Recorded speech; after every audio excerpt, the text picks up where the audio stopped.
Welcome to the game of the week. You know we're talking about the game of the week. We do it every week. You don't get to pick, but we will keep going with the game of the week. Game of the week. Ooh! Game of the week. You know we're talking about the game of the week. Alright, sorry. That is, game of the week this week is Wembley against Cologne Centurions, both 3-1 teams. Both trying to cement themselves as elite status in Fraggle Rock. We have the champ in Wembley. We have Centurions who threw a Turner, but still 3-1. ESPN has this actually as a pretty close matchup with Wembley going 118 points. Centurions, who's at home with 107 points. Line is at -12 against Wembley. I'm saying that though now. Right now we don't have, Centurions has not put in his tight end, because his Adrian Hernandez from New England is actually out at the moment because of a bye week. And then Ricky Williams from Miami is also on a bye week. But with his problems and lack of carries this year, I don't think that's altogether a terrible thing for Centurions. Let me look at the matchups. We got two really, really hot quarterbacks, both against relatively easy matchups. Centurions, Peyton Manning against Kansas City's defense. I say relatively easy defense, but Kansas City has been played absolutely incredible. I mean, if you watch their games, they've actually played well. I know no one's expected it, but they have played well, but I can't imagine Manning not getting his points. I'm still thinking about 20 for him. Phillip Rivers against Oakland, he's going to be putting up points too. The problem with Rivers last week against Arizona, they absolutely ran over Arizona, so they stopped throwing the ball. And then with Ryan Matthews back, they have been running the ball a little bit more. I still see about 22 points out of Rivers this week, so that's going to be a pretty close matchup between the quarterbacks. ESPN is saying the same thing, 20 for Rivers, 25 for Manning. We have the number 1 and the number 2 quarterbacks going against each other. But just a note here, if you look at Cologne Centurions' roster, he's got the number 1 quarterback, the number 1 receiver, and the number 9 receiver. Pretty good. 4 players other than defenses and kickers that are in your top 10.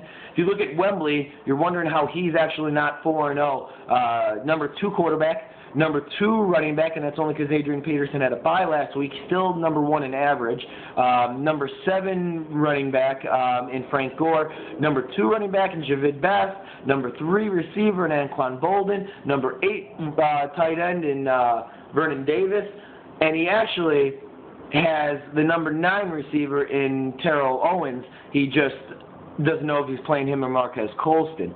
So he could actually have all his skill players in the top 10, which is rather amazing, to be honest with you, in fantasy. Whether it's me or not, it's actually a really hard thing to come by. So we'll see if that actually keeps going. And seeing that Wembley doesn't really have anybody important on a bye week this week, I don't see a slowdown on his team. But let's move into the running backs or the mid-levels with the flex. Wembley, Adrian Peterson, Frank Gore, Javid Best.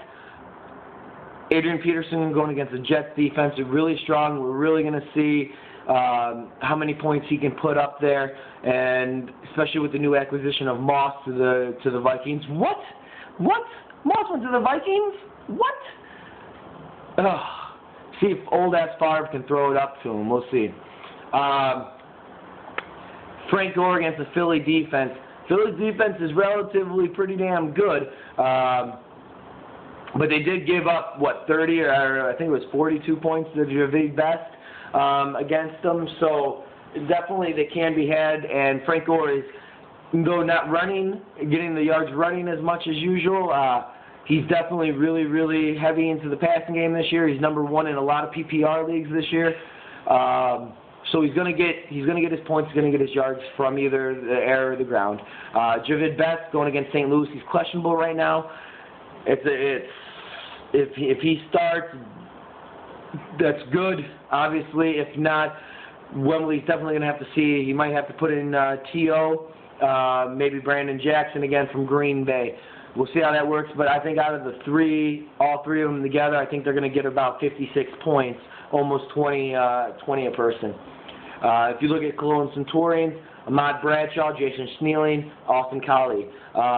Collie is seemed to be Manning's go-to guy in the red zone. I don't see him averaging. He's been averaging 17. I don't see him getting them that. I'm thinking about more like 10 points for Austin Collie this week. As the Chiefs' defense has actually played pretty well. Justin Snelling against Cleveland, I think it's going to be a pretty low-scoring game, so I don't see him having a lot of points. I'm actually going under 10. Ahmad Bradshaw against the Houston defense. Houston's going to put up points. I think they're going to have to start throwing the ball in New York against Houston. So I don't think a lot of points out of Ahmad Bradshaw. I'm going to say 12. I know you guys are thinking, oh, that's pretty good, but it's not a lot. And considering the other hard matchups between his middle three, it's going to be pretty hard for him to get a lot of points out of him. If you look at receivers, Larry Fitzgerald is now having a rookie quarterback fresh out of college, and he was, I think, undrafted free agent. I don't like Larry Fitzgerald, even against New Orleans defense. I don't like Larry Fitzgerald. I said in the beginning of the year, this hurts it even more. Give me only 2 points for Larry Fitzgerald. Megatron going against St. Louis. He's going to get points. He's going to get points. I'm going to say 14 for good old Kelvin with a tutty. At tight end, he's going to definitely have Kevin Winslow. Cincinnati, very strong defense. Give me only 6 points for Kellen Winslow. On Wembley side, I have Marquez Colston and Anquan Bolden. Bolden going against the Denver defense. Strong defense, but he's been proven that he can put up points against strong defenses. Right now I have Marquez Colston in, going against a really, really weak Arizona defense that got absolutely destroyed by the Rams last week. We'll see if that sticks or if T.O. might make his appearance in the starting lineup. At tight end, we have Vernon Davis against Philly. Philly does give up points to tight ends. I'm going to say another touchdown for Vernon Davis, about 14 points for Vernon Davis. Fantasy stud this week is, God, I don't know who the fantasy stud is going to be. I'm going to say Frank Gore against Philadelphia Eagles. Fantasy dud, Larry Fitzgerald. Under 5 points, I'm saying 2. Under 5 points, it's definitely going to be a down year and a down week for Larry Fitzgerald. Prediction, I don't see the points coming out of Centurions as ESPN is. They're saying pretty much everybody in double digits except for Snelling. I agree with the Snelling, but the rest, I just don't see as many points coming out of them. I'm going to actually peg him in the mid-80s points-wise.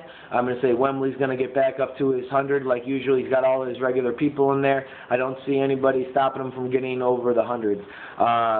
So I'm going to say Wembley in this week's game of the week. I'm going to say 22.